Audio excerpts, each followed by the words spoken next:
Shalom ya Ahowo. Perkenalkan, nama saya Dian Leni Amorita Gule dengan NIM 859869944. Saya mahasiswa semester 7 dengan UPPJJ Universitas Terbuka Salut Prawira, program studi PGSD S1. Pada kegiatan kali ini, saya akan melakukan praktikum tentang jenis zat dalam makanan. Hal ini untuk memenuhi tugas praktikum IPA di SD. Baik, jenis zat dalam makanan ada dua yang saya praktekkan atau yang saya lakukan adalah yang pertama untuk mengelompokkan bahan makanan, yang kedua untuk mengelompokkan sayuran. Jadi percobaan kali ini saya akan melakukan pengelompokan bahan makanan. Tujuannya dapat mengelompokkan bahan makanan berdasarkan kandungan zat gizinya. Teman-teman, alat dan bahan yang saya gunakan adalah 20 macam bahan makanan dan label nama-nama karbohidrat, protein, lemak, dan vitamin. Baik teman-teman, di sini ada karbohidrat, protein, lemak, dan vitamin. Baik teman-teman, dalam hal ini saya akan mengelompokkan 20 bahan makanan di mana ada di sini karbohidrat, protein, lemak, dan vitamin. Untuk yang pertama kita akan mengumpulkan bahan makanan karbohidrat yang terdapat di mana terdapat nasi,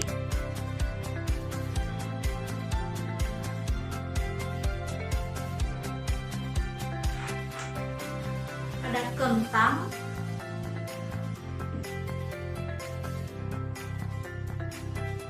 ada pisang,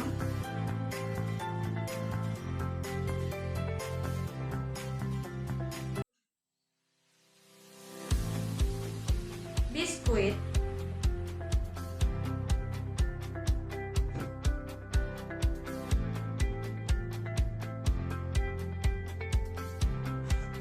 dan singkong. Dan yang kedua adalah kita akan mengumpulkan bahan makanan yang termasuk protein. Ada telur,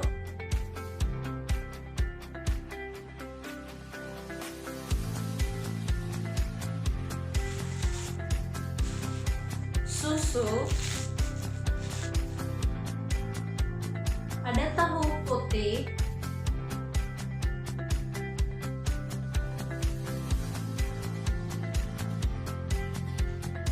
dan tempe. Selanjutnya kita akan mengumpulkan bahan makanan yang termasuk lemak.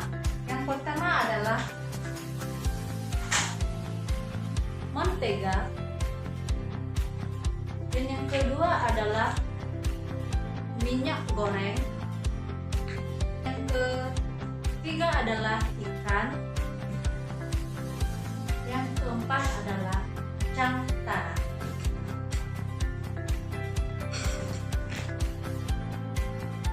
Dan selanjutnya kita akan mengumpulkan bahan makanan yang termasuk vitamin.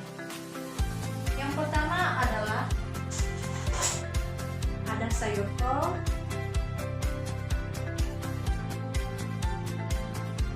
yang kedua yaitu wortel,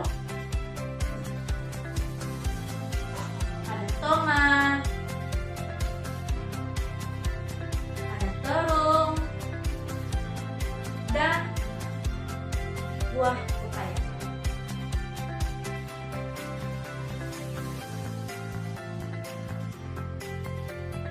Jadi teman-teman, semua jenis makanan yang saya kumpulkan di sini adalah ada yang termasuk karbohidrat, protein, lemak, dan vitamin.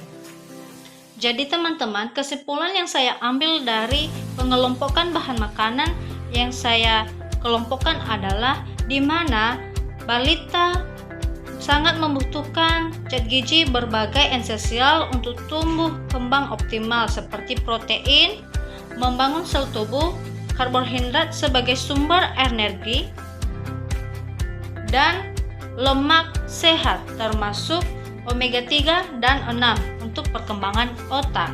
Dan selanjutnya, zat makanan yang diperlukan untuk orang bekerja adalah karbohidrat, protein, dan lemak sebagai sumber energi untuk mendukung aktivitas fisik dan mental. Dan untuk pada usia lanjut, zat makanan yang sangat diperlukan yaitu meliputi protein. Jadi teman-teman, inilah hasil pengelompokan yang saya buat.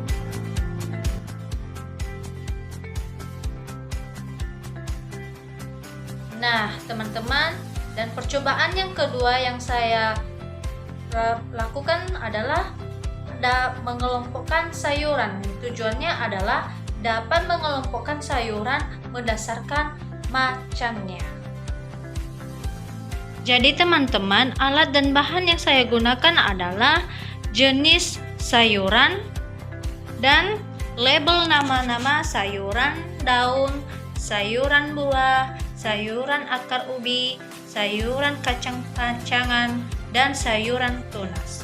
Dan untuk itu teman-teman, mari kita kelompokkan bahan sayuran yang saya kelompokkan. Baik teman-teman, dalam kegiatan ini saya akan mengelompokkan semua jenis sayuran yang saya sudah susun label namanya di atas meja ini. Dan yang pertama adalah saya akan menyusun kelompok sayuran daun yang terdiri dari daun singkong,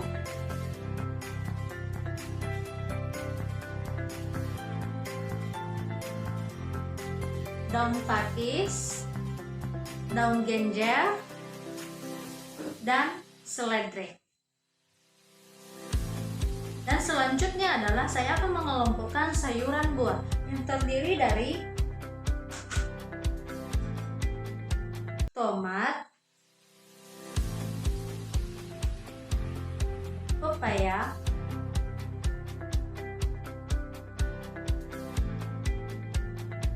mentimun, terung, dan cabai. Dan selanjutnya saya akan mengelompokkan sayuran akar atau ubi yang terdiri dari singkong, ubi jalar, wortel, kentang, dan jahe. Dan selanjutnya saya akan juga mengelompokkan sayuran kacang-kacangan yang terdiri dari kacang merah dan buncis. Terus saya juga akan mengelompokkan sayuran tunas yang terdiri dari bawang prei, bawang putih, dan bawang merah. Jadi teman-teman, ini adalah semua bahan sayuran yang saya sudah kelompokkan. Jadi teman-teman, bisa kita lihat dalam kelompok sayuran ada sayuran daun, sayuran buah, sayuran akar, ubi, sayuran kacang-kacangan, dan sayuran tunas. Dan bisa kita melihat apa saja yang telah saya kelompokkan dalam jenis makanan ini. Jadi teman-teman, kesimpulan yang saya ambil dalam pengelompokan sayuran adalah sayuran termasuk ke dalam kelompok zat pengatur dan juga memiliki kontribusi sebagai zat pembangun dan zat tenaga. Baik teman-teman, demikianlah video yang saya buat dan semoga praktek kali ini bisa bermanfaat bagi kita semua. Ya ahobo.